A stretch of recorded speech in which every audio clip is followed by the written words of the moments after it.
Allah, the Father of the universe, the Father of love, truth, peace, freedom, and justice. Allah is my protector, my guide, and my salvation by night and by day through his holy prophet Drew Ali. Amen.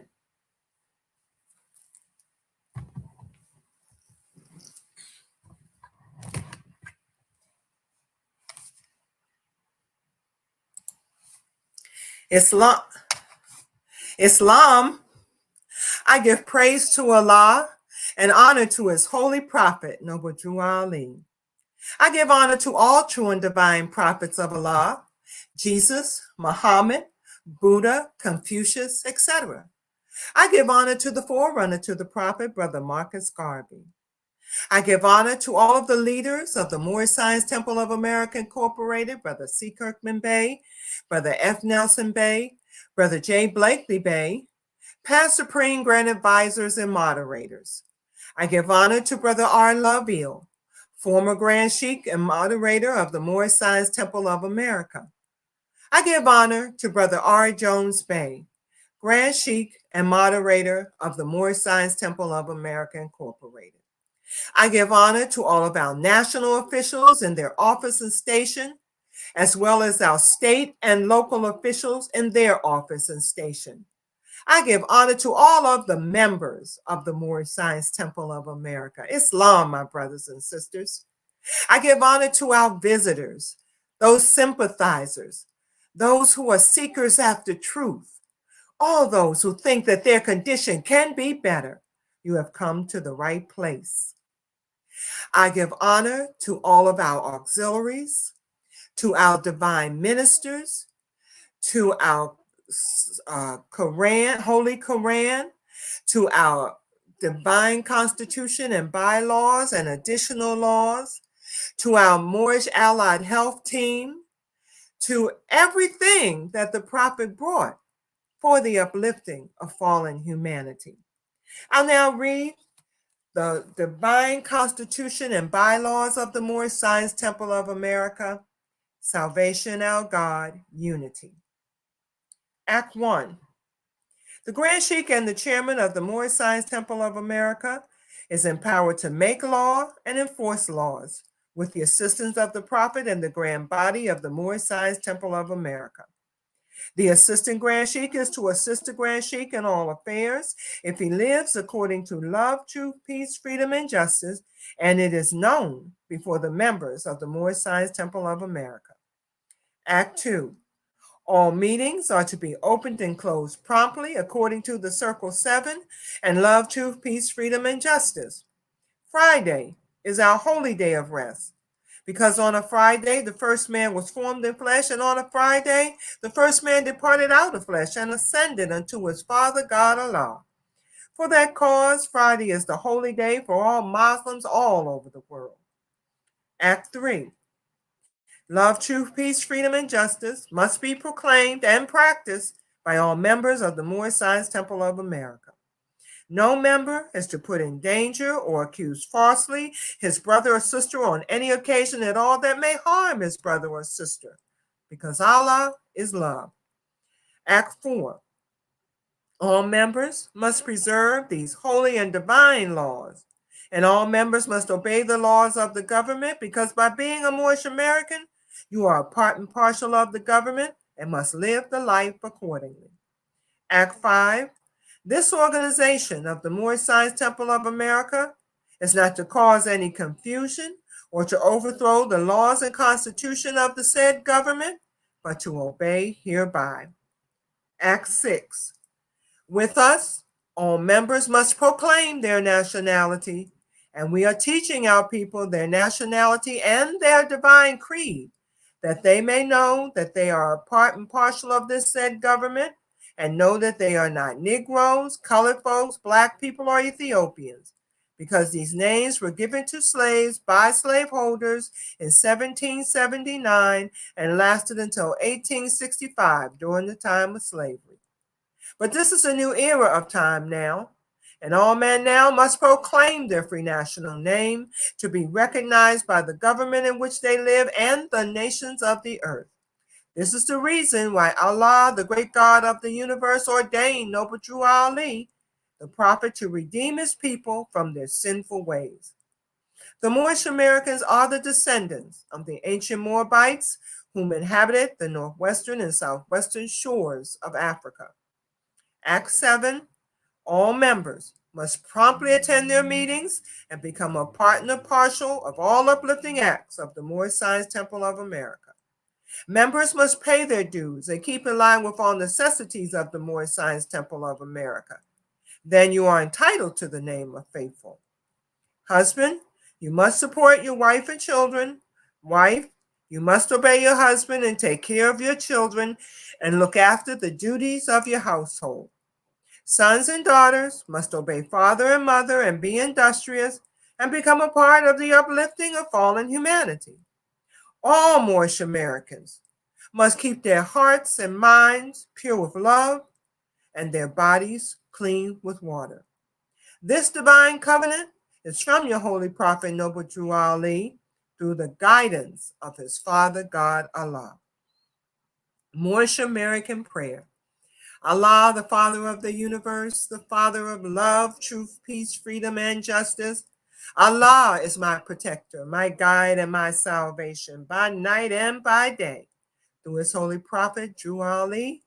Amen. The Moorish Science Temple of America, Home Office, 2905 5th Street, Southeast, Washington, D.C.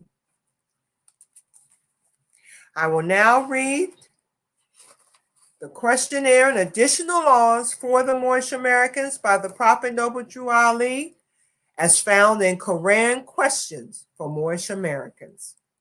Act 1. Grand Sheikhs and governors and heads of all temples, all businesses. Each said temple must be approved by the Prophet Noble Drew Ali before acting upon by any members, let it be finance, property, or any line of life that will cause the members to sacrifice finance, etc., that will cause the support of any group of members. Any former officer that violates these laws is subject to be removed from his office under heavy restriction, etc., by the Prophet or the Grand Sheikh. Act 2. All members are to attend their ADAP meetings and their public meetings promptly. If a member is found standing around on their meeting period, shall be fined 50 cents on the first case, and on the second, he will be fined $1, which will go on your emergency fund. If member is working, his monthly dues must be paid, and if he has money in the bank, he must subscribe for as much as he is able to the Moorish Uplifting Fund, because it takes finance to uplift the nation. Act 3.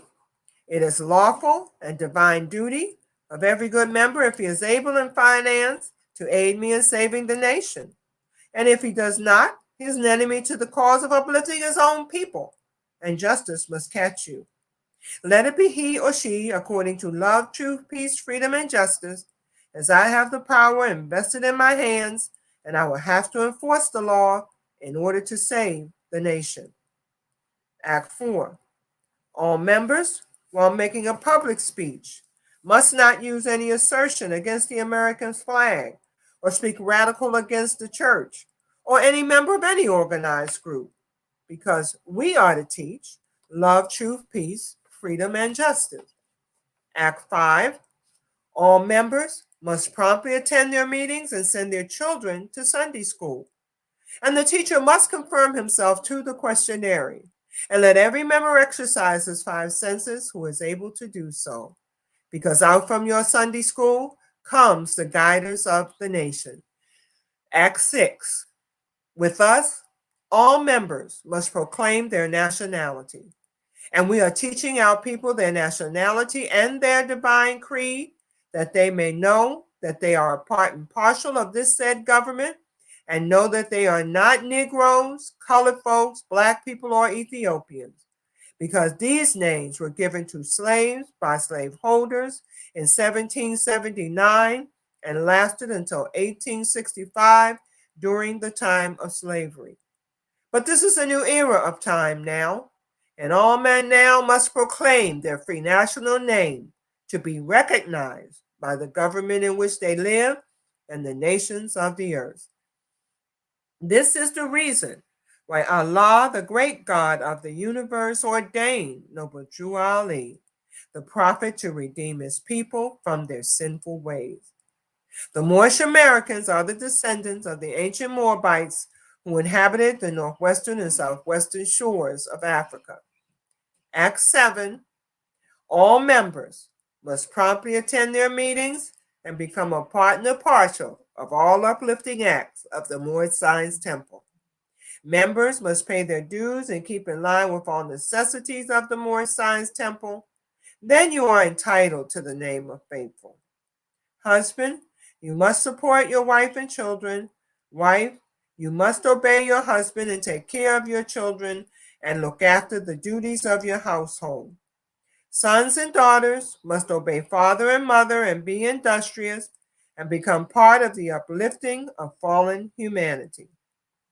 All Moorish Americans must keep their hearts and minds pure with love and their bodies clean with water. This divine covenant is from your holy prophet Noble Drew Ali through the guidance of his Father God Allah. Islam. I will now read from the Holy Koran of the Moorish Science Temple of America, divinely prepared by the noble prophet Drew Ali, by the guiding of his Father God Allah, the great God of the universe, to redeem man from his sinful and fallen stage of humanity back to the highest plane of life with his Father God Allah. I read from chapter 45, the divine origin of the Asiatic nations. I read the first verse. The fallen sons and daughters of the Asiatic nation of North America need to learn to love instead of hate, and to know of their higher self and lower self. This is the uniting of the Holy Koran of Mecca for teaching and instructing all Moorish Americans, etc. May Allah bless us to have an uplifting and educational Sunday school and Koran class. I now bring before you Brother R. Jones Bay, Grand Sheikh and moderator of the Moorish Science Temple of America Incorporated, to conduct our Sunday school and Koran class. Peace.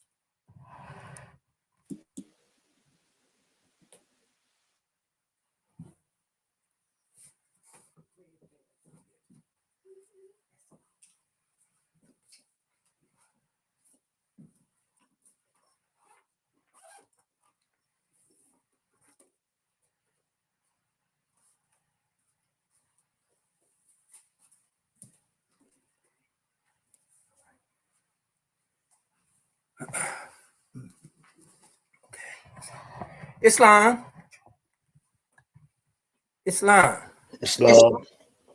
Moors. Islam. Praise Allah for you being here today. I pray that all your families are well and you're well. Islam. Good. That's good. You know, may Allah bless you all. Listen, we're going to proceed today and we're going to talk about divine origin.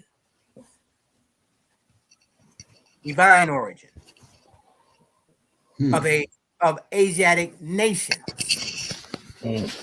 So first, let me give praise to Almighty God Allah and honor to the last prophet in these days, and pray that Allah will assist us in unlocking the truths about our divine origin.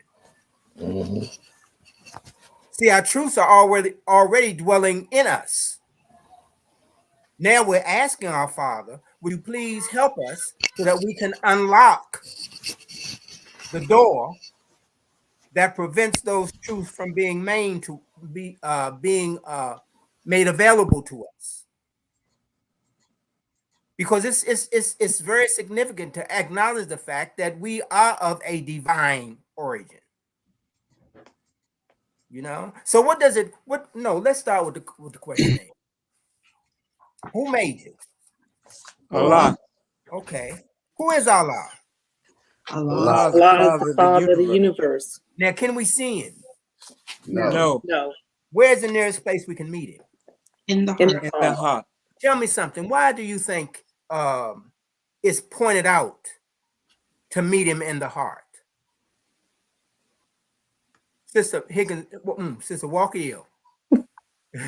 Islam. I give praise to Allah and honor to our holy and illustrious prophet, and I give honor to everyone listening today and on this panel. I would say because we came forth from the heart of Allah. He threw forth his seed. Yes. Yes. So You know, that's yes. where that connection is made. Yes. Yes. And one must return to the source from which He comes. Praise Allah. Yes, sir. the heart. The nearest place to meet Allah is in the heart. What else dwells in our heart? If man came from the heart of Allah, so what does that automatically let us know? That we are a spirit and a part. No question. No question. But what else dwells in the heart?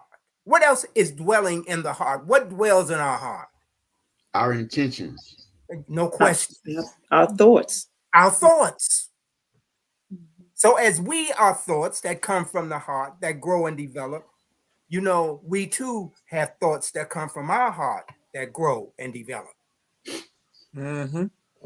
Now, our thoughts are not perfect. Allah alone is perfect. So we have learned that from our heart, the thought that came from our heart, we got kickback. See, something came from the thought that came from our heart. A nature that sprang forth from fleshy things. That was a thought of ours. When we chose to leave, or when we chose to see something else, something took place, a thought. And it showed that our thoughts are imperfect. Allah's thoughts alone are perfect. That's right. Yet we still have the power to create. We have that power to create, but look, Elohim made the devil. Think about it. Elohim made the devil. So even though Elohim was given the power to create because they're the seven created spirits, they too do not create perfection. Allah alone is perfect. That's right. Yes. I was thinking about Elohim. Who made the devil? Elohim. Who is Elohim? Elohim is the seven created spirits that create everything that ever was, is, and ever more to be. So if that's the case, we have to take into consideration Allah didn't make the devil. No. Creation. Why? Because Elohim has the power to choose also. Come on, babe. Brother Leader, would it be safe to say the reason why our thoughts were altered is because we didn't keep our will in tune with him? That's no question. Oh, yeah. Influence, babe. See, remember, once we were given the action of thinking, we started thinking. Right. But we thought about things other than the one. Once you start to see something other than the one, then the one is no longer your major focus. Yes. You see? See, if I see something other than my creator, that means now there's a conflict. Because it's only one thought. Right. Yet I see something other. Once I see something other, there is conflict because it's only one. That's all right. things are one. So, And if I Come may, on, Brother yeah. Grand Sheikh Islam most, Islam, brother. they you know what man did in that regard too was he created in harmony. In harmony, that's what I'm saying. Yes. See, we were in harmony with Allah when we were on the highest plane of life before man decided to change that thought. Yes. Yes. And so we created the inharmony, and that creates all types of vibrations. Yes. Yes. And the other thing, when you first asked the question about the heart, one of the things that we're learning is that salvation reaches from the heart of man to the heart of Allah. Yes. So that's another important reason for us to meet him in the Yes. heart, Yes. Yeah. because that's where salvation is. Yes. Yes. And we have to learn to climb that ladder correctly. Yes. Yes. Yes. Yes. And Yes, cleaning sir. up the heart is very important. Yes. You know. Mhm. Come on, Sister Reverend Obey. Islam. First, I give rise and praise to the great God Allah, and I give honor to Prophet Noble Drew Ali and everything that the chairman gave forth. When you first asked the question, when I looked at it from a different perspective of where's the nearest place we could meet him, and he said, why did he say that? And I just thought about how sometimes when we listen to other places, you don't actually think you can meet Allah. And now we have the question says there is a place we can meet him. And so it reminds us how close we are to Allah, that we can actually meet him. That's a paradigm shift for many people to not know that you can actually meet Allah. And Yes. we're just about, we talking with Jesus about the inner heart. You have to understand what that is. So. Yes. Now listen, I got you, Collins Bay, Brother Collins Bay. Listen, now keep in mind this, because I want to make this perfectly clear. When we talk about the things we're talking about, I'm not saying that we're talking about these things and they're certain. I'm saying that based on the understanding that we are at this moment, this is the information that we gather from that understanding that we've been blessed with for the moment. Right. But by no means am I saying that this is it completely, because it can't be circumscribed. That's right. Okay, so when we're having our conversations, remember, I'm not speaking in definites. I'm only speaking based on the understanding that I have at the moment. And everyone has their own portion. That's right. And that's what we're here sharing, our portion. Okay, Brother Collins Bay. Praise Allah indeed. Oh, this is a beautiful thing. And we go to the creation of Father Man. I mean, I praise to Allah indeed. I give honors to all things under the sound of the voice of the Prophet Noble Drew Ali. Praise Allah for that. Wow, this is profound. When you look at creation of Father Man and you go down to where it says the human seed that came forth from the heart of Allah was full of danger, the Lord of the plane of soul. You understand now, or I came to understand now, that Lord was meaning he would be held accountable for all things he created, just as Elohim is being held accountable for all things that they created. Not Allah. Allah was perfect, and Allah remained as Lord of the spirit plane. But of the soul and of the plane of things made manifest, man was full ordained to be Lord, because he was given all the potencies of Allah. Therefore, shall be held accountable for those things in his heart and on his hand. Yes. You know what? I tell you something. That's a unique way. Well, it's unique and it's insightful, the way it is perceived. See, one of the things that we want to keep in mind is this: as we start to grow, we start to see the roles that's played by different spirits. And we start to see the relationship that we have with those spirits. Look what it said when it said about creative fate. Creative fate gave something to soul. It gave the soul a body, a flesh. Why was that necessary? Why was that important? Well, remember, one of the actions of the soul is thinking. And when man became a living soul, he began to think using that action. But look what happened when he started to think.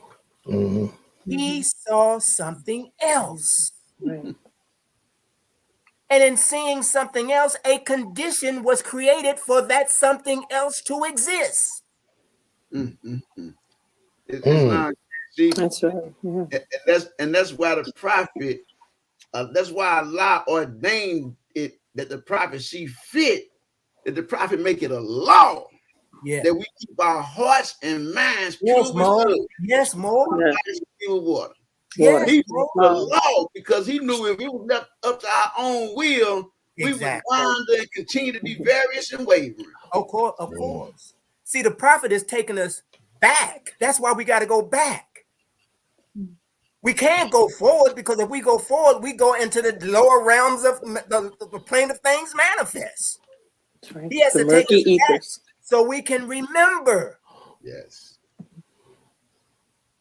So we have to return to a certain state, a certain mental condition to be able to acknowledge where we are from, to bring our will in tune with the one. Because at the moment, our will is in disharmony. Right. Mm-hmm. We're trying to bring our will back in tune. Come on, babe. And that because being that will back in tune, we will receive the proper nourishment to be guided, to do his will. Yes, See, brother. because if we don't put our will in tune with him, we are going to be misguided because we'll create conditions that are unharmonious. We see it every day in our daily lives, and just the things we come in contact with. But when we put our will in tune with his will, then we'll be guided to do that which is right in the name of Allah. That's good, babe. Babe. And when we go back, look what we shed. We shed the body of flesh. Mm-hmm. We shed the body of soul. We shed the soul. Remember, when man returns back, the plane of soul vibrates slower than the spirit plane. That's right. So when we return back to the height, when we return back to the source from which we come, that's the spirit plane. Right. Then the soul has no more, it's done what it's supposed to do. It allowed us to function. And in our functioning, we gain perfection. But we got to go back. Yes. We can't take the flesh to the soul plane, and we can't take the soul to the spirit plane. No. Mm-mm. Every plane has its own function. Mm-hmm. And we are learning that we are not subjects to the soul nor to the body. Man is a spirit. Mm-hmm. So we're trying to regain our lost estate. That's it, Mo. That's it. Look, we lost our state in our pursuit of what we thought was truth. We created our thoughts and entered into the thoughts that we created. Yeah. And became victims of our own thinking. We enslaved ourselves. Of course. And as you talked about going back, that's what the regaining is. Yes. You regain what you lost. You're trying to get it back. Trying to get it you back. You gotta go back to your original state of mind, your original state, which is spirit. That's right. And we're working toward that, but we created these different planes of life. Yes. Yes. The plane of things made manifest, the soul plane. Yes. And then, of course, our original plane is the spirit. Yes. The other two planes of life you talked about, creative fate. Yes. He gave us certain bodies to function there because the atmosphere is at a different rate. Yes. That's right. We can't bring a body on a soul plane. No, we can't. It cannot function. That's right. Physical bodies don't function on the plane of soul. No, they don't, Maureen. No, they don't. You have to have a soul body to function on the plane of soul. That's right. So, because the thought and the ethers are moving much rapidly. That's right. And we know the only reason that the manifest, where we're learning, that the reason things become physical because of the slowing down of the ethers, the slowing down of the rapidity of thought. That's right. So we're able to function now, but you know, and what I believe we should be learning from this. Yes. Is that this is Allah's mercy. Yes. See, because here we're able to stop and see things because he gave us certain tools to function with, like you said, with the soul. Yes. And we use the attributes of the soul or the actions of it, thinking, willing, reason, understanding, trying to operate in a carnal body before you are taught how to use those actions properly. We stay in a state of confusion.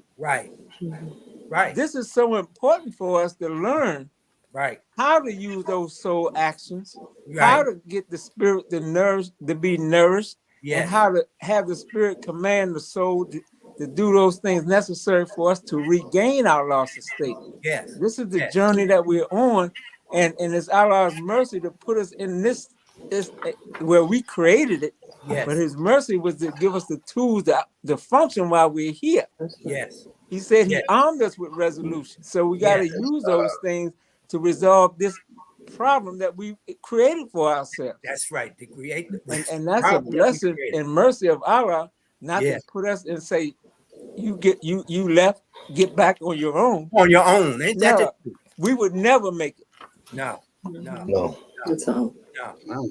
Come Praise on, babe. Allah. Collins, babe. Islam, praise Allah. You know, I was reflecting on that and going back to what the governor said about the will of man. Yes. The human seed.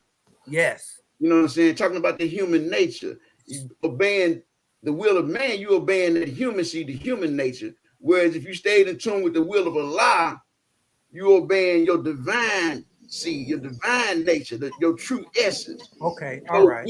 We have to decide whether to stay in tune with Allah, because we were created to be creators. He put that in us, but create according to our divine nature versus creating according to our human nature. Yeah. Yeah. And we fall short, and that's why on the plane of soul it vibrates even slower still, because on the divine nature you don't have to think about it. You simply be, and it is. You know, you're in tune with the spirit. But on the plane of soul, it vibrates slower still, because now you got to doubt, shake things up, try things out, thinking, reasoning, and willing. And this is about all of your own volition. It's all of your own creating. So when man falls back, and gets away from his human nature, and obeys the will of Allah, he will create in the rhythm of rapid thought according to those things that are divine, those things that are good, because it'll be done according to what Allah intended for him to do, and not what Allah also gave him freedom to do on his own. Because anything we create on our own, we're gonna be held accountable for. Yeah. So the things we create according to the will of Allah, there's no need for us to be held accountable for, because it is already perfected by Allah. It's right in the sight of Allah. It's good in the sight of Allah, because we were being obedient. Yeah. You know, and that's a good input, and it's good input from Brother Chasey. You know, one of the keys that we want to keep in mind is that we disobeyed the law. We became disobedient to the law.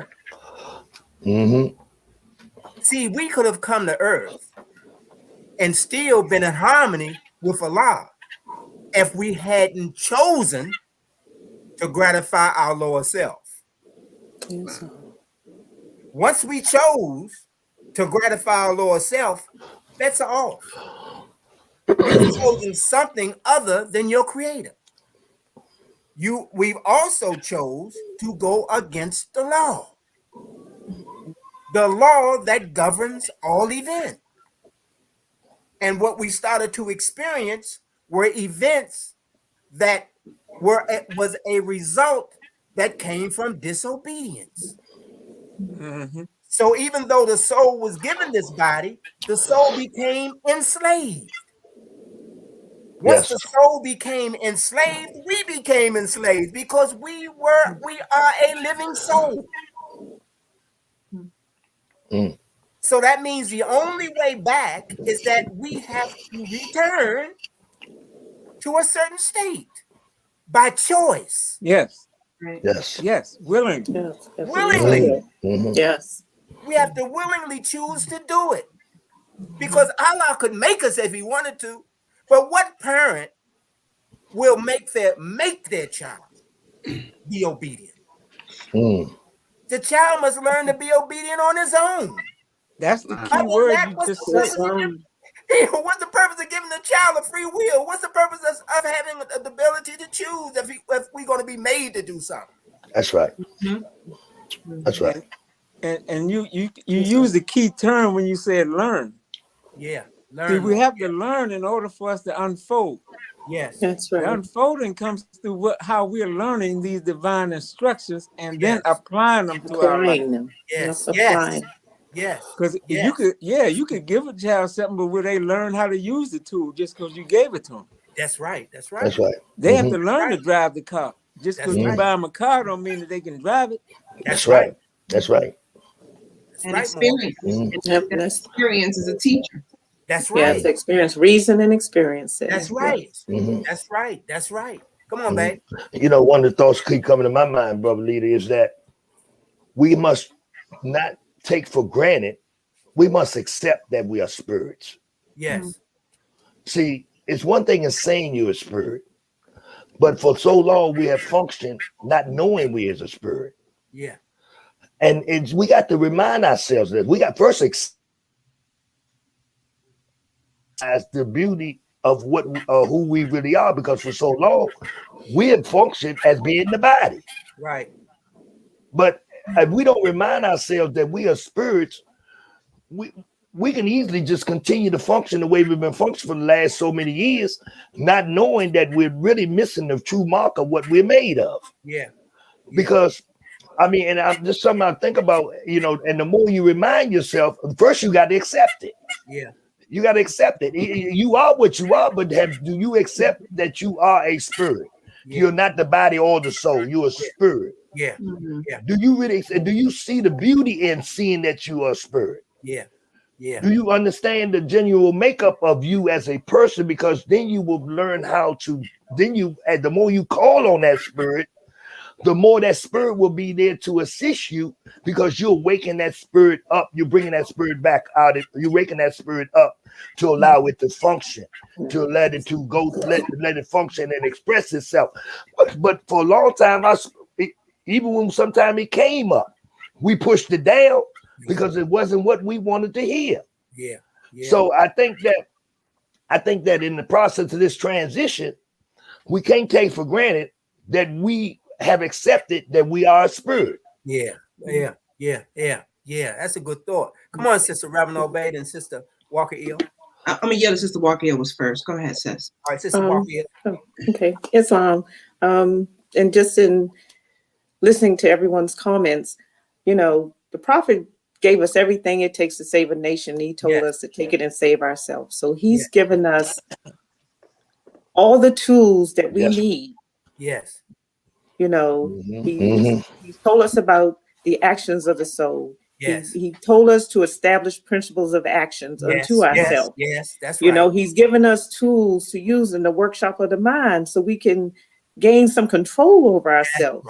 That's right. So that we can be the strength of Allah made manifest and return to the source from which we come. And I think that it's truly a blessing to have these lessons and to know these things. Yes. Yes. Yes. Yes. Sister Reverend Obey. Islam, yes, sis. I think you're saying the same thing. My thought had picked up when Brother Harris said, you know you're a spirit. We say it, but you know the Quran starts always. You got to know thyself. Sometimes I think we know ourselves, but we really don't.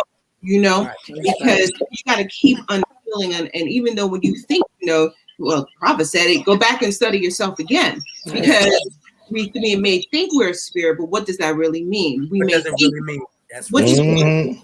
What does it mean? You know, we understand that, once once we know more, our God continues to unfold. So this evolution of understanding who we are, and in this conversation, it just made me think, he told us, okay, you're on this carnal plane. Let me tell you the vices you're going to have. Let me tell you about this. Right, that's right. He essentially is giving you the playbook and said, all right, that's right. Here. Yes. These are the things you need to watch out for. These will be your tendencies. And as we go back to choice, you may end up choosing these things. That's right. Let me show you how to get back into your choice. When you have your soul and you start thinking, you just go in those rabbit holes of thinking, recognize that could be the action of your soul. But you got to come back to that honesty. You got to be attentive to your spirit. And so it's just a wonderful lesson to see that he's like, I'm laying out to you the navigation, how to get back to me. I'm telling you what to watch out for in your blind spots. Come on. You gotta go back and study. And then the hard part is not just knowing, it's the actually accepting and making the choice. That's right. That's right, sis. That's actually the hard part. That's right. That's right. It's wrong. Come on, Brother Collins Bate and Brother KC. The most beautiful thing about this is that you get to hear this lesson from so many different perspectives. That's right. But the That's right. same, you know, when you go back to what the Grand Sheik said, what Brother Chase said about our children must learn to be obedient. Yes. And we give them the freedom to learn, but we also let them know the consequences of their actions. Like Sister Reverend Bay just said. Okay, now these are the consequences. This is what you may run into depending on which choice you make. Mm-hmm. So now you follow your own mind and figure out what you're going to do. And going back to what Brother Harris Bay said, it took me to chapter 19. I mean, not chapter 19, chapter 44, misery. When you go to instructions 19 and 20, reflection is the business of man. This is what mind does. Assess of his state and awareness of his condition and awareness of his being is his first duty. You know, and so when we thought we were just this flesh, that was one thing. When we became conscious that we were spirit, we gained that awareness of our being, that we were spirit.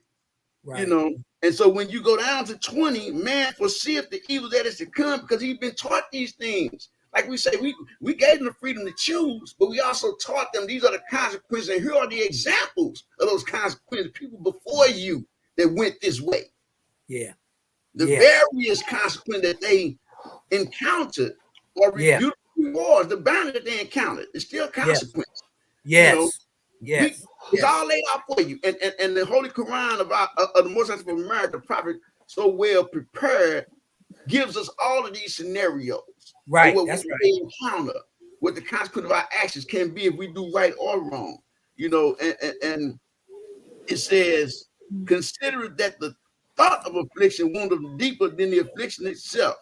Think not of thy pain, but when it is upon thee, and thou shalt avoid what most hurt thee. In other words, if you can go with mind, you don't have to actually experience this physically. Just be still, humble thyself, and give it the will of Allah, and all is well. Okay.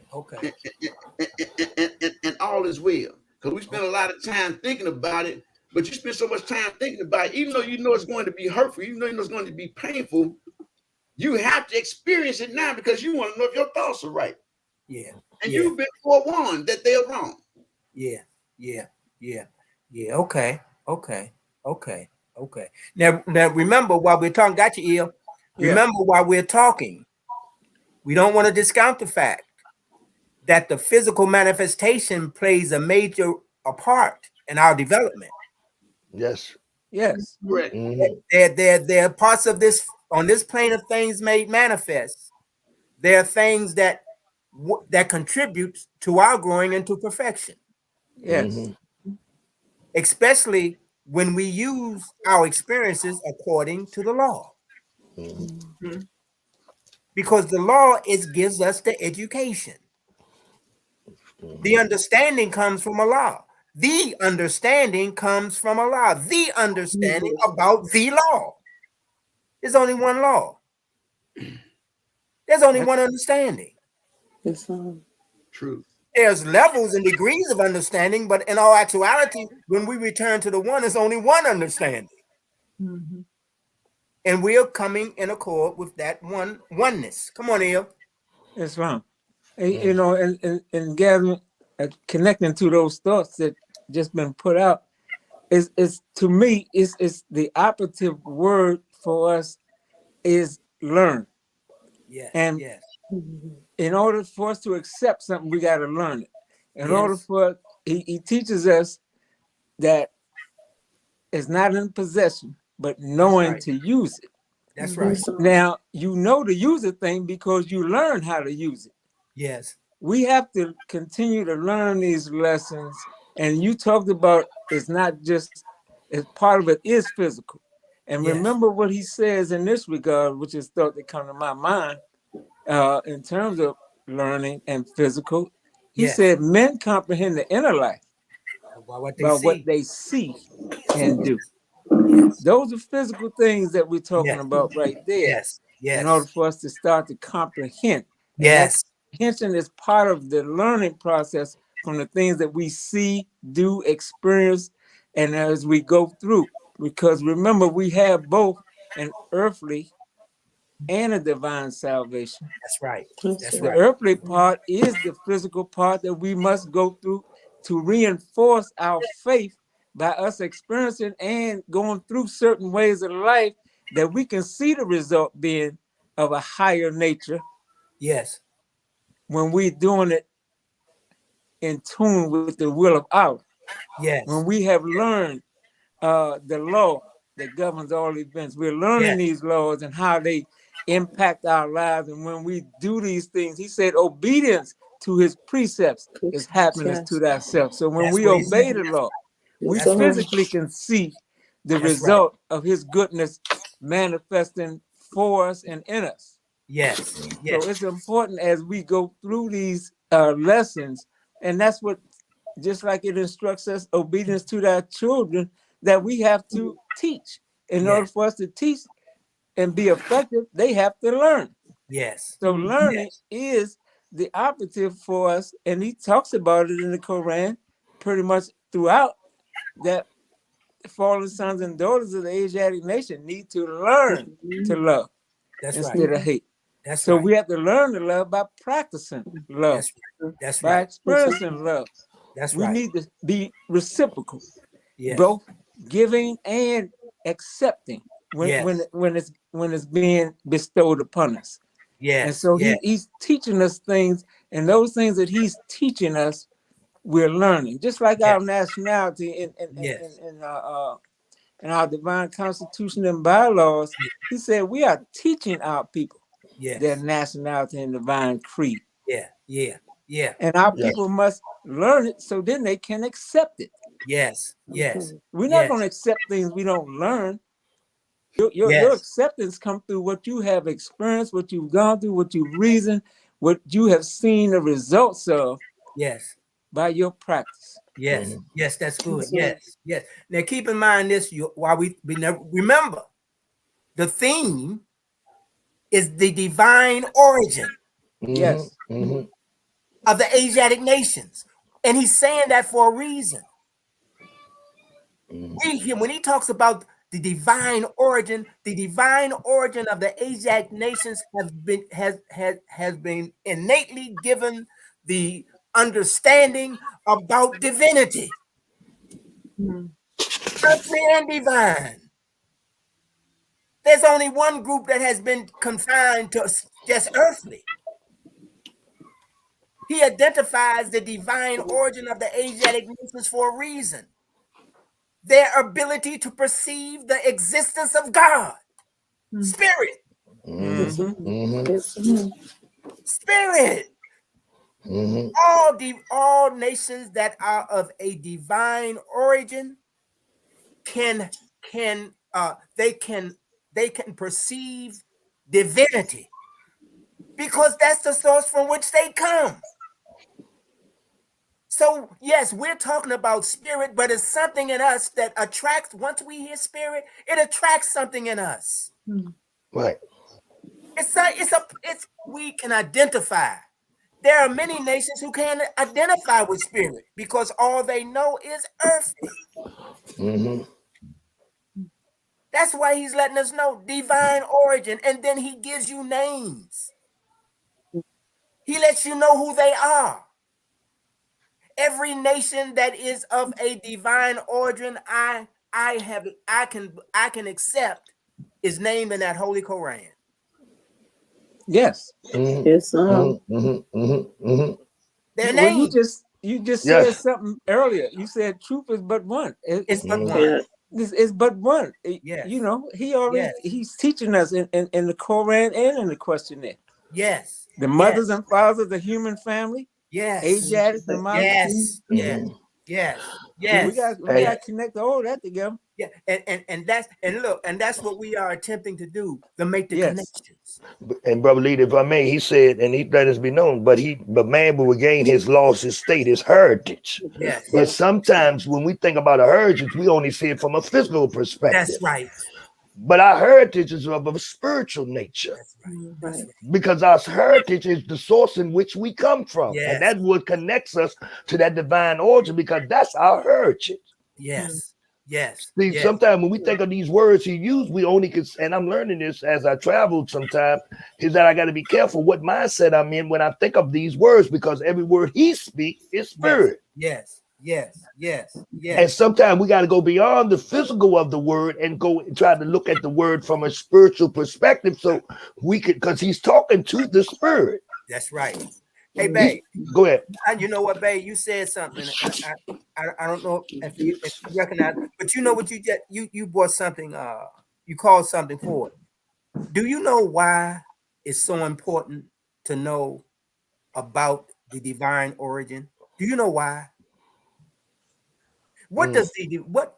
Let me say it like this. That might be a little vague, but you're the one that's causing me to think about it. So, what does it? What? Think about it.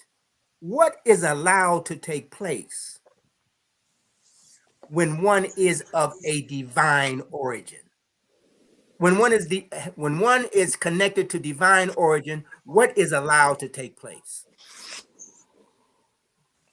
Think about it. Here you go. Think about this. Name some of the great fathers to which Jesus came. Come on. Yes. Jesus is a divine thought. Yes. So the divine thought must come by way of those who are of divine origin. Come on. You know, Jesus' thought is not going to come through a contaminated a pathway. Divine origins are pathways by which divine thought travels.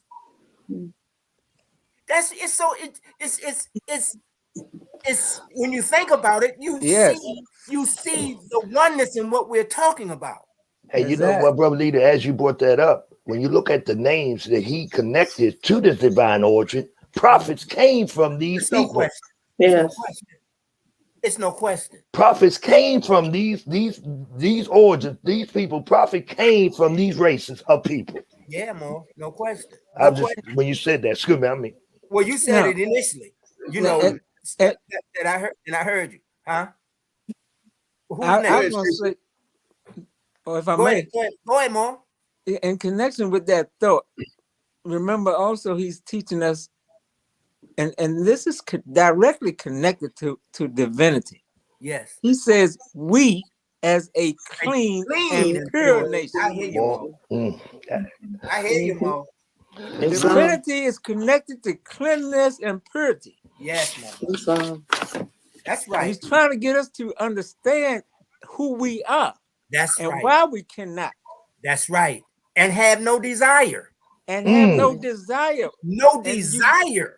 And you don't have a desire when you learn who you are. Who you are. Islam. Because we cannot contaminate ourselves as we have in the past anymore. He's trying to get us to clean up so we can go back to our divinity. Yeah, Islam. Right. Yeah, that the path to that heritage that you're speaking about, Harris Bay, is the preservation of our culture that we hand down from generation to generation through oral and physical traditions. And we allow them to be tainted, like Grand she pointed out, by outside influences, by adopting the cultures of others. Right. Is when we disturb it, when we disrupt the flow. And that's why the prophet came to return us to the ways of our ancient fathers. Right. To the ways of our ancient fathers, with that old time religion, that ancient religion of Islamism in its purest form. That's right. Preserving that heritage. Islam. Thank you, Brother Governor.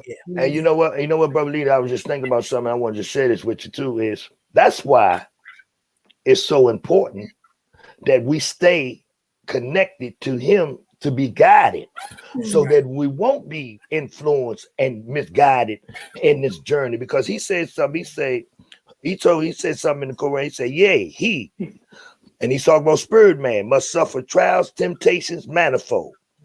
But let him know that cherubim and serpent that rule the states of the sun and the spirit of the mighty Allah who rule the solar planes are his protector and his guide. Yeah.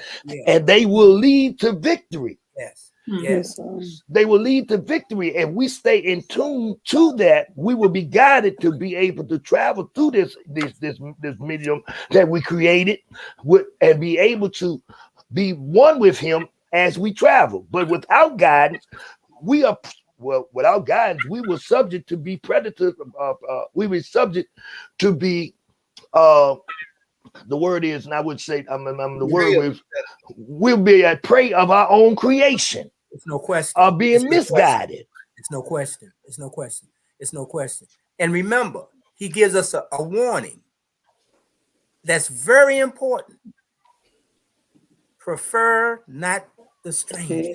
Come on, man. That's what I'm talking about. You got to remember that. And then he comes right back. And then when he tells us prefer not a stranger, he talks about another very important element. Before thy own blood. Yes. I mean, listen at what he's telling us. Listen at, see, it's not just, you waking up one morning and saying I'm Moorish American. There's a lot more to it than this. We're talking about truly returning back. You better believe it. Yes. And returning back, it consists of a lot of things. And if you're not acquainting yourself with that particular vibration, then you will flow right on past it, because this truth that we're unfolding today has a certain vibration attached to it. And vibrations are like combinations. They indicate or they open up something. Yes. Yes. And you sense it. You become sensitive to it. But all that comes from remembering. You must remember the relation that binds you to love and unity. You got to remember. And the only way that you remember, you got to identify who are like you, who are of divine origin. Yes. You prefer that stranger, you bring up that contamination. Yes. Yeah. You contaminate it. Yeah. And you bring in the earthly, the carnal. Yes. You bring in the carnal thought. See, we're trying to raise above the carnal thought. Remember, theirs was prepared. We mentioned this last week. Theirs was prepared. Ours was founded. That's right. It's founded on divinity. That's founded right. divinely. As a foundation. Remember, our ancient forefathers founded the first religious creed. Yes. That came from ours. Come on, redemption. That's right. That's right. And salvation. When it's founded, it has root. Right. That's right. It's rooted directly in divine law. Yes. Yes. And when it's founded, that's something. The prophet told us something very important in one of his old statements. Yes. He said, I brought you something that you can't tell. That's right. That's right. You better believe it. This could not be tore up. This could not be altered. It don't matter what people vote on or what people decide they want to do. It don't matter, Mo. It don't matter. He said the truth don't change. That's right. That's right. So we got to make sure that we're coming in tune with it. That's right. That's right. That's right. That's right. That's right. And what we're trying to do is enter into that vibration. Yes. That's right. And do something that you often say, Mo, and hold it. And hold it. Yeah. It is good, but we got to hold this. We got to hold it, Mo. That's right. And you know what? That's why he often let us know, Brother Lee. He said the fault is not in truth, because this is a mob. Yeah. It's the weakness of man that bears not his splendor. That's right. It's us that don't want to accept it when it's there before us. Even when it's forced itself upon us, we don't want to accept it. Yeah. But it's not the truth. It's man's weakness that does not want to accept it. And the only way we're going to be able to free ourselves, we got to have courage enough for the truth on ourselves of the things that we must try to overcome. It's not about having this courage to talk about what somebody else is not doing, but deal with you, because this movement, I had a statement. I thought about something one day. This movement is for improvement. Yeah. It is. Yeah. This is what this movement is for, improvement. Improvement on what? Improvement of man, conditions. Yeah.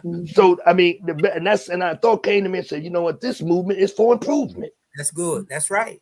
That's right. It is. That's right. Now, if anybody try to copyright the t-shirts, I'm going to let it be known, but that's a whole other story. But it's for improvement, brother leader. It's for uplifting. Right. Brother Collins, It's now, brother leader. I'm going to yield the floor because I realized the comment I was about to make was going to take us into Koran class, the lesson, chapter 45, divine origin of the Asiatic nation. So I'll wait till you get to that point, and then I'll come back to it.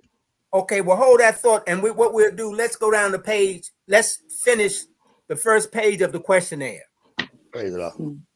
Then we'll go over into the Holy Koran.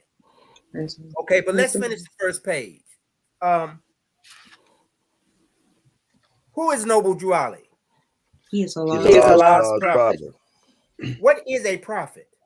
A prophet. Prophet is a thought of Allah manifested in the flesh. Okay. What is the duty of a prophet? To save nations from the wrath of Allah. Who is the founder of the Moorish Science Temple of America? Noble Juali. What year was the Moorish Science Temple of America founded? 1913 AD. Where? New Jersey. Where was Noble Juali born? In the state of North Carolina, 1886. What is his nationality? Moorish American. What is your nationality? Moorish American. Why are we Moorish Americans?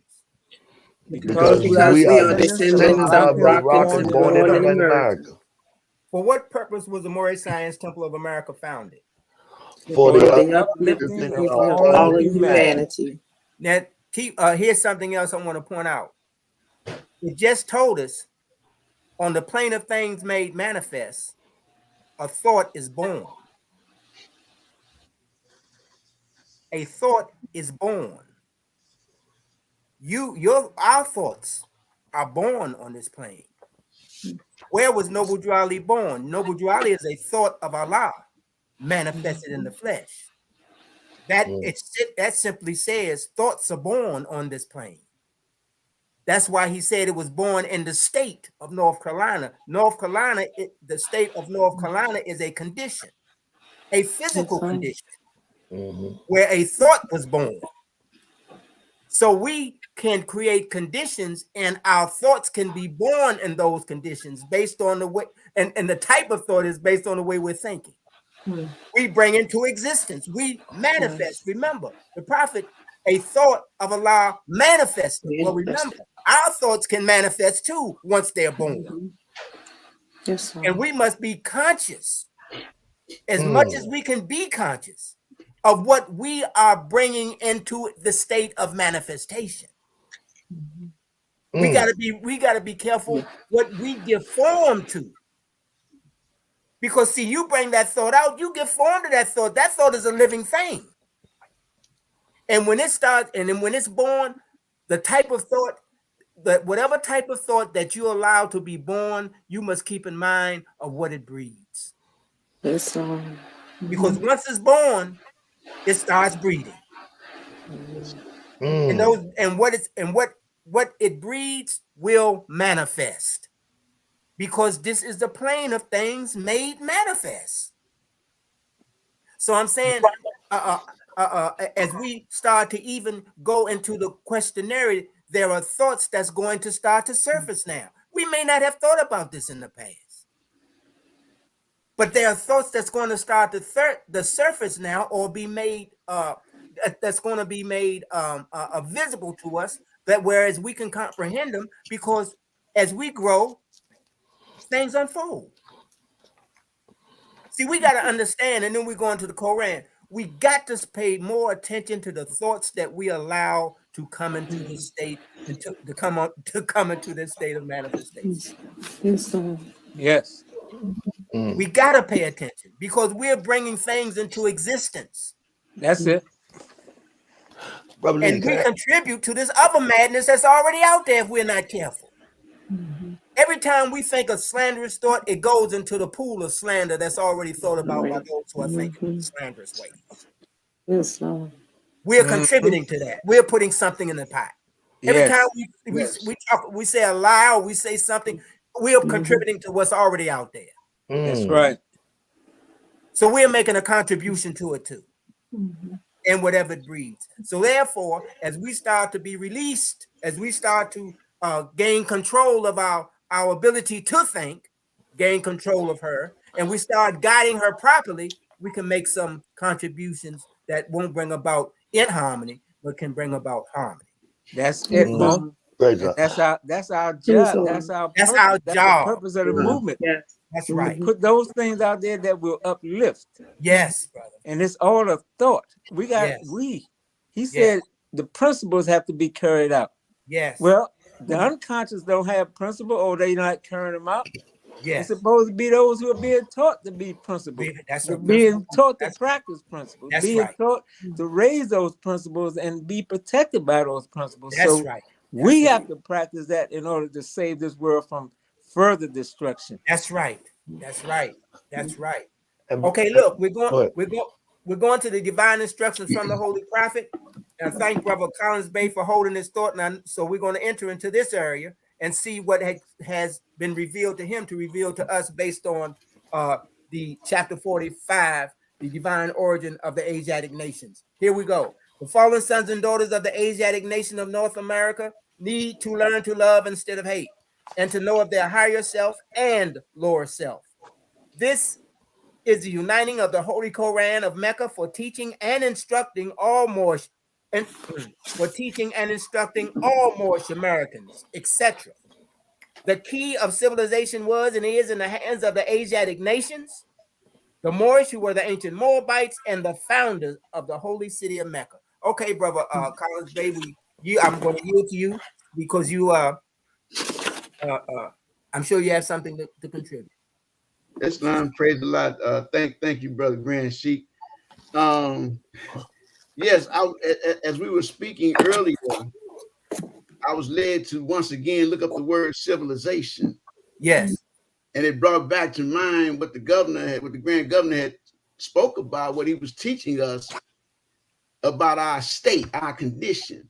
Yeah. And when you look up civilization, I'm not going to read it in the order that they put them on here. I'm just going to read a few of the definitions, but the one that most profound and most applicable to what we're talking about is called cultural refinement, the refinement of thought and cultural appreciation. It's also considered an advanced state of human society in which a high level, Brother Governor, of which a high level of culture, science, industry, and government has been reached. Those people are nations that have reached such a state. So when you look at it, it says the key of civilization, key, to civilization, the most essential part of civilization was and is in the hands of the Asiatic nations. Because our fathers founded the first oldest Islamic creed, which governed every aspect of life, whether it be science, industry, government, or social. We taught the world these things. So when you look at it from the perspective of what the governor was teaching earlier, it sheds a different light on it when you look at civilization. You know, you don't just look at it as those who are living in a modern, technologically advanced society. No, no, that's the lowest form of it. That's the lowest form of it. But when you live according to like what the sister said, what Sister Walker is said, to those moral principles and values that govern those forms of life, those are they whom are civilized, and that is why the key to civilization was and still is in the hands of the of the Moorish America, the Asiatic nations. Yes. When we get our will in tune with the deific will, yes, and begin to live according to it. Not just because we Asiatic. A lot of us seem to think that just because we the Asiatic Muslim that it's going to happen. No. Our will has to be in tune with the deific will. We have to learn our lessons, you know, and then apply what we've learned accordingly. Okay. And then again, we will be seen as those who are civilizing all of humanity. You know, and I can hear that. I can hear that. See, one thing that should make a contribution in this regard. You know, remember something about the electrified age. Something takes place in the electrified age. Hmm. When in the electrified age, men race. That's right. They race, and they race not knowing. That's right. That's right. They're blinded. They're blinded because they lack a spiritual foundation. See, when you don't know that there is something, a being that's far greater than you, you look at you as being it. And the things that the devils can make, because they can do mighty things to keep you in a state of uncertainty, in a sort of material pursuits. If you don't have no foundation, you think that this betters your life. Yes. But the electrified age, your life is not better unless you know to use what you have been given to as a gift from God. Come on. Yes. Come on. The electrified age shouldn't govern us. We should govern it. That's right. That's right. That's what the advantage is. He says earthly and divine salvation. Take this earthly, these earthly inventions and these creations and use it divinely. And I tell you something, it will be a far different outcome than what we have now. That's right. Because remember, avarice, greed, and lust dominate the being of he who has no solid divine foundation. He's dominated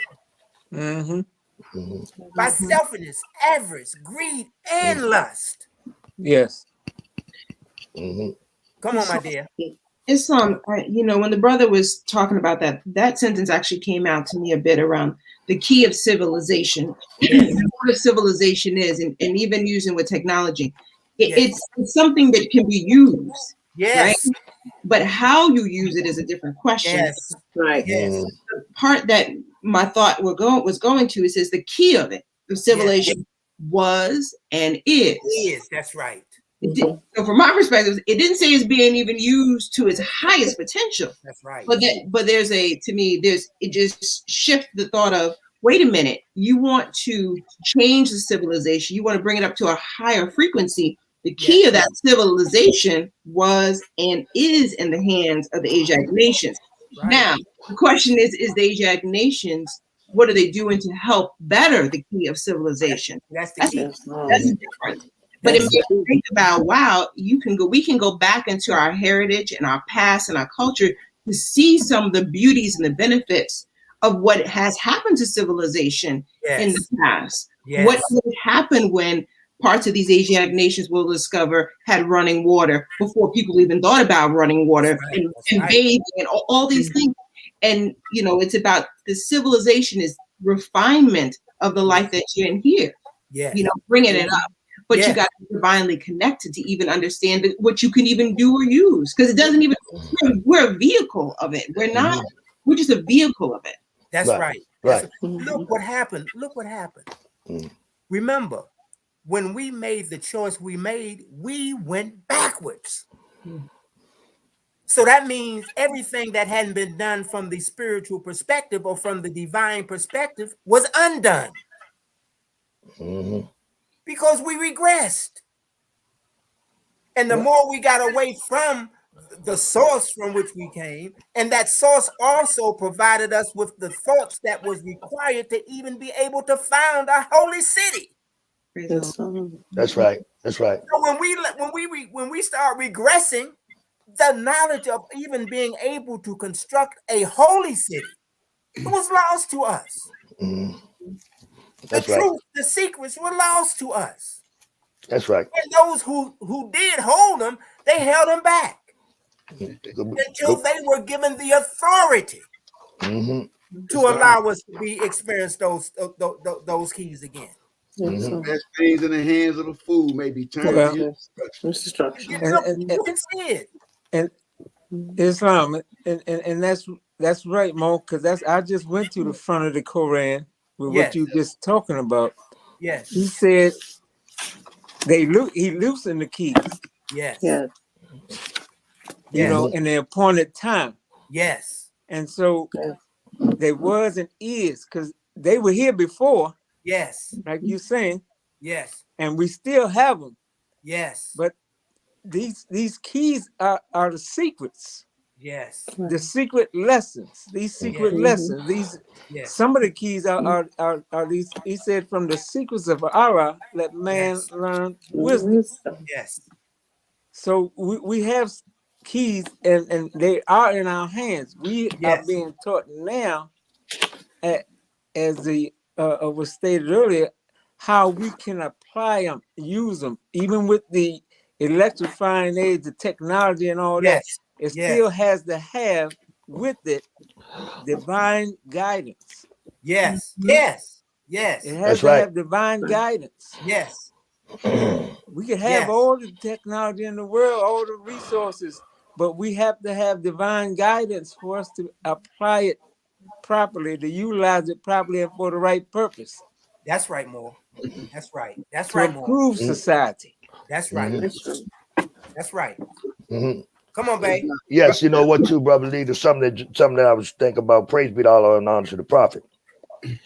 He lets us know at the beginning. He said, and I was listening to brother Collins Bay, and the thought to keep coming to mind is, we are as long as we are in Allah's, we are adhering to Allah's divine instruction.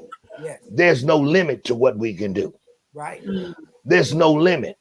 But he lets us know that the fallen sons and daughters of the Asiatic nation of North America, Yes. that's one of the keys, need to learn to love instead of hate. Yes.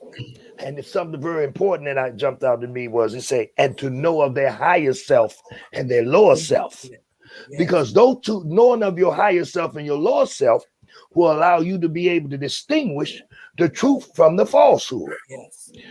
And the more you are able to distinguish the truth from the falsehood, the more you can hear the sound of his voice, and he will guide you to be able to build a holy city. Yes. As long as you stay in tune with him. Yes. And that's what we have at our exposure in this divine origin. Yes. But the choice is ours, like Sister Ravnor Bay say, the choice is ours. Yes. And I'm not saying I got the answer to the keys, but I've been asking myself, what is these keys? Yeah. Well, he give you a basic fun, learn to love. Yeah. Love is the only savior of the world. Yeah. Yeah. That's right. Yeah. Love, learn to love. Yes. But then there's something and I'm gonna let it go, baby, brother. But it said, but then the thing that come to me now is before you can learn to love, purity must pave the way. Yes. Praise the Lord. Yeah. You can't love if you don't clean up. That's right. That's right. That's right. That's right. That's right. Come on, Brother Collins, Bay. You know, and the lesson goes on to teach us, our Quran goes on to teach us, as you said earlier, Brother Grand Sheep, there is but one true and divine way that peace may be obtained in these days, and that is through love, truth, peace, freedom, and justice being taught universally. That's what he's saying. Being taught universally the same. That's right. Everywhere. Being taught the same everywhere to all nations and in all lands. It goes back to what Brother Harris Bay was just saying, what Sister Revenue Bay put profound emphasis on. And that key was and is in the hands. That's right. That's right. That's right. That's right.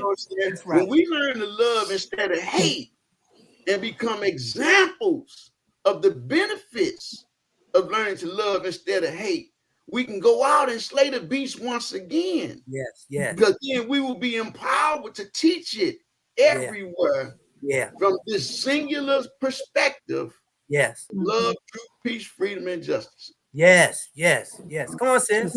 And I'm really thinking, I'm really glad the prophet said I'm gonna wake him up in love. You better believe it. You better believe it. You better believe it. Because if people were not woken up in love, who have the keys of civilization in their hands, what could possibly happen? So in order to unlock it, but also to be able to do, as we know, good is our power, we got to be waking up by love. We got to be able to hear it, but we also be able to know that the thoughts that we're putting out there, it has to be attuned to our higher self and through love in order to actually see us have the fruits of the civilization. You know, because if the lessons get in the wrong hand or people misuse it, that's unfortunate as well. We've already fallen. We're trying to get back up. We're trying to be uplifted. That's right. That's right. You know, now let me keep this. This is just something I'll share with you now. I haven't. I can't say that this is. I know this. I know this. I just certain to know this. But think about this. There are those who were responsible for loosening the keys when the word was given. There were those who were responsible for loosening the keys when the word was given. Mm-hmm. Once those keys have been loosened, they seek those who are like themselves, protectors of the truth. Yes. Remember when the prophet says, everybody ain't going to be saved. Right. Yes. Well, those who will be saved will be those like those individuals or those persons or those beings responsible for holding those keys, keeping those secrets. Yes. Every nation has secret keepers. Right. Every nation. Because they must preserve the secrets. So we're being exposed to what it takes for us to become, if Allah wills it, secret keepers.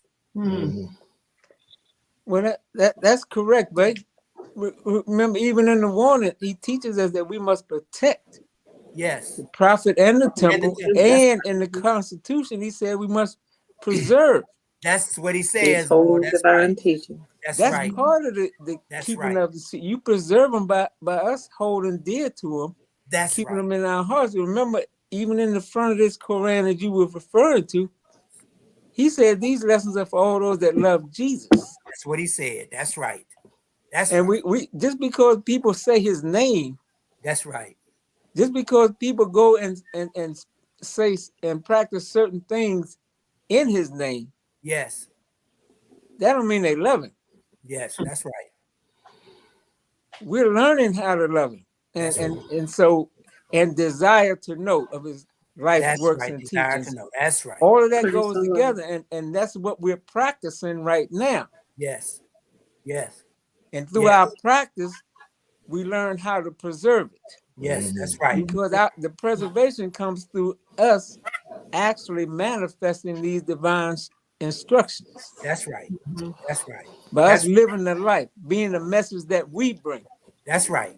That's imitating our holy prophet, Noble Drew Ali, as well as when he was Jesus. That's right. That's right. Praise Allah. That's right. Praise Allah. Well, look, we've arrived at that time now. You know, the great meeting is on. Yes, sir. It's long. It never ends. It's on. That's right. It's on, and we are. I think, or I do believe this. I believe that Allah is making known to us. He's revealing us to us. Yeah. And it's for a reason. If you're hearing the sound of his voice, you start to come into the realization of the role that you are duty bound to play. It's a reason why it's being revealed like it's being revealed. Now it's being revealed to many more than us. Yes. But the question is, how many really hear? The only way that you hear is that you practice. You got to practice. And you start to hear the significance of what we're being taught and why we're being taught in this way. So it's a blessing. It's a blessing, of course, to always be with you, to talk with you, and for us to just share our understanding. Like I say, we're talking about things divine, so that we're not saying anything we're certain that this is the way it is. We're offering what has been given to us at this point in hopes that we will receive other, or more evolved information later. So we are growing. As we grow, we unfold. You know what else unfolds, and you know who unfolds. You know what unfolds. So, Brother Leader, if I may, just want to say one thing, and I'm not trying to speak behind you, but I think you put out a good thought today when it came to contributing to putting out thoughts and putting it in the basket of those thoughts. You said, like, when you put out the thought, slanderous thoughts, you are contributing to the rest of those thoughts that are slanderous. And that's a very unique way of looking at it. So what we want to try to do, and I felt it, because you don't want to contribute to the thoughts that are out there. But the way you said it, you could put, you don't want to add to that basket. Right. And I think, or the basket of hate, or the basket of mild feelings, or basket of dislike, or basket of backbiting. You don't want to add to that basket. And I thought that was a very unique way how you put that out, and I grabbed that. And I'm gonna try to do my best. I'm gonna do my best not to add to the basket. Hey, man, because they passing the basket. Yeah. They pass the basket now. Yeah. Yes. I understand. I was just going to say this in regards to that part. He's going to and fro the earth. That's what he's saying. Thinking whom he may desire. He's attacking every weak mind. So that's what he's saying. Minds will add to the basket. That's right. That's what he's saying. That's right. So that's praise right. God. That's right. No full well as one wave pusheth on another till they are both involved in that which has preceded them. That's right. It's a ripple effect. It goes beyond your imagination, because it has now taken on a life of its own. That's right. That's right. Well, as we have said, the great meeting is on. Praise the Lord. And you see, we could just flow, we could just continue to flow. But at this time, we have to obey the law. Praise the Lord. So look, thank you all so very much for your participation and your stimulation that comes from your practice, because you say things that inspire and uplift the thoughts of those who are in pursuit of becoming a better person or a better being. Brother Harris Bey, could you please read from our divine warning? Yes. Islam Morse. First, I give praise to Allah and honor to Prophet Noble Drew Ali. I give honor to each and every one of you, and I give honor to everything Prophet Noble Drew Ali has brought for the uplift and the fall of humanity. Prophet warns all Muslim governors ordered to read proclamation at each meeting. I hereby inform all members that they must end all radical agitating speeches while at work in their homes on the street. We are for peace and not destruction. Stop flashing your cards in European. It causes confusion. Remember, your card is for your salvation. Failure to obey these orders will be of severe consequence. We are for love, truth, peace, and freedom. And when these principles are violated, justice then must take its course. Any member or group of members who hold illicit feeling towards the temple or the prophet or violate the divine covenant of the Moorish movement will receive their reward from Allah for their unjust deeds. All true Moors will and must obey the law as laid down to them by their prophet. If they lose confidence in their prophet, they should turn in their card, button, cease wearing their turban or fez, and return to the state where I, the prophet, found you. This is a holy divine movement founded by the prophet Noble Drew Ali. And if the prophet is not right, the temple is not right. The prophet, therefore, is sending out the divine plea to all Moorish Americans that they do their part in protecting their prophet and the temple. This is an everlasting movement founded by the prophet through the will of Allah to redeem his people from their sins by order of Prophet Noble Drew Ali. Peace. Islam Moors. We give praise to Allah and honor to our holy prophet, Noble Drew Ali, for an uplifting and informative Sunday school and Koran class. I have just a couple of announcements for us today. First of all, we keep telling you about Wednesday on Facebook. It's an opportunity for all of those who have businesses, who have creative artistic talents, who have all kinds of skills and businesses and want to advertise it. This is an opportunity for you to get free advertisement, not only out to our brother and sister Moorish Americans, but virtually to the whole world. You can drum up business by placing your information on our national Facebook page on Wednesdays, the middle of the week, something to look forward to. Please send in your information to the email address at the bottom of this page that you see on the banner. And here we have an example today for you, just to get you started. We have these wonderful coloring books that were created by one of our Moorish sisters, Sister Purple Boy Eel of Temple number 11, Philadelphia, Pennsylvania. These will appear on the Wednesday advertising day and page of our national Facebook page. Now, I'm hoping that you're all going to go there and get a copy of these for your children, maybe for yourself, if you like coloring. But this is the kind of thing that you can put on that page on Wednesday. Free advertisement, more. Where are you going to get free advertisement from? Free advertisement. All right. And now, on a more serious note, we want to give honor to Brother Ali Moore Eel, 87-year-old Moorish American, born in this Moorish Science Temple of America. Allah blessed him to have 87 years of the Prophet's teachings, all of his life. Our brother passed recently, and we want to pray that Allah allows him to sail on smoother seas. Brother Ali Moore Eel was a member, as I said, of the Moorish Science Temple of America for 87 years. He was born in the temple.